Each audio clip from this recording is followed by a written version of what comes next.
क्षमा करेल किती एका वाक्यात त्यानं सांगितलं, पाप क्षमा मिळवण्यासाठी ना तुम्हाला पैसे खर्च करण्याची गरज आहे, ना तुम्हाला तीर्थक्षेत्राला भेटी देण्याची गरज आहे, ना मेल्यावरती तुम्हाला लोक जेवायला घालायची गरज आहे, ना कबरेवरती फुलं टाकण्याची गरज आहे, ना पाळकाला दान देऊन कोणाच्या मोक्षासाठी प्रार्थना करण्याची गरज आहे. तर बायबल काय सांगतं माहिती का? पहिल्यांदा पाप क्षमा मिळवण्यासाठी फक्त पापच पदरी घ्यायची.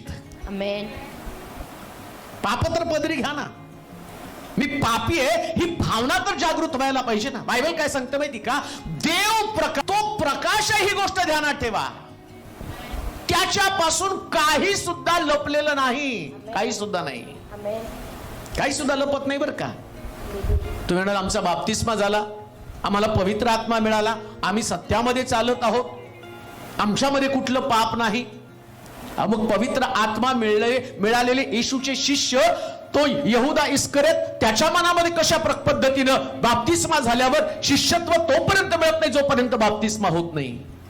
मग त्याला शिष्यत्व मिळालं म्हणजे त्याचा बाप्तिस्मा झाला.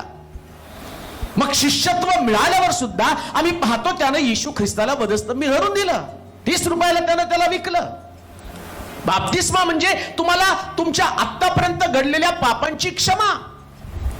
पण काय होतं माहिती का? बाप्तिस्मा झाल्यावर बऱ्याच लोकांच्या कपाळावरती लेबल लागलं जातं, आत्तापासून मी पवित्र आहे. म्हणजे काय, तुम्हाला पाप करायला रान मोकळं केलं का? आता तू पाप केलं तर तुला कुठल्या प्रकारचा दंड होणार नाही. बायबल काय सांगतं? सहज गुंतवणारं पाप, जे पाप तुम्हाला सहज गुंतवतं. सहज कुठल्या पापानं गुंतवलं? यहुदा इस्करियोतच्या हातामध्ये तिजोरी होती, दानकोशातले पैसे त्यावेळेस पण तो चोरत होता. मग त्याला परत एकदा 30 रुपयाची काय गरज भासली? पण ते सहज गुंतवणारं पाप अशाच पद्धतीचं सहज गुंतवणारं पाप असतं. सहज काही गोष्टी आमच्या जीवनात न घडल्या जातात प्रियानो, आणि कधी कधी आम्हाला कळत पण नाही हे आम्ही करत आहोत ते पाप आहे. आणि बायबलमध्ये तिथं असं आम्ही वाचलं नाही का, एवढे दिवस जी वचनं तुम्ही ऐकली